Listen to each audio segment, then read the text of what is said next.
కళ్ళ నిండా కుళ్ళుతో నిన్ను చూసే వాళ్ళకి నీ కష్టంతో పనిలేదు.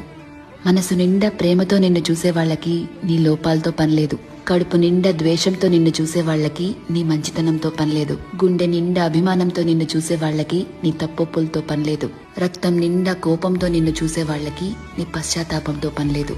వీళ్లే కాదు, నీ చుట్టూ ఉన్న ఇంకో 100 మంది నిన్ను 100 రకాలుగా చూడొచ్చు.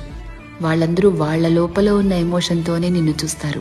నిన్ను నిన్నుగా చూడగలిగేది ఆ పైవాడి తర్వాత నువ్వు మాత్రమే. ఎప్పుడైతే నువ్వు నీలో ఉన్న తప్పులు ఒప్పులు, మంచి చెడు, నీలో కోపాలు, నువ్వు చేసే మోసాలు, నీలో మార్పులు, నువ్వు పడే పశ్చాత్తాపాలు, నీ చుట్టూ బాధ్యతలు, నీ ఆశలు, వాటికై నీ కష్టాలు, దేవుడిచ్చిన లోపాలు, నీ ప్రయత్నాలు, ఇలా ఎదుటి వాళ్ళని జడ్జ్ చేయడానికి మనం వెతుకుతూ ఉంటామే, వాటన్నిటి ద్వారా నిన్ను నువ్వు చూసుకోగలిగితే ఎలా అన్బయాస్డ్ గా, లాయర్లా కాదు జడ్జి లాగా, అప్పుడు నువ్వేంటో నీకు అర్థమవుతుంది కదా. అదే సెల్ఫ్ అవేర్నెస్.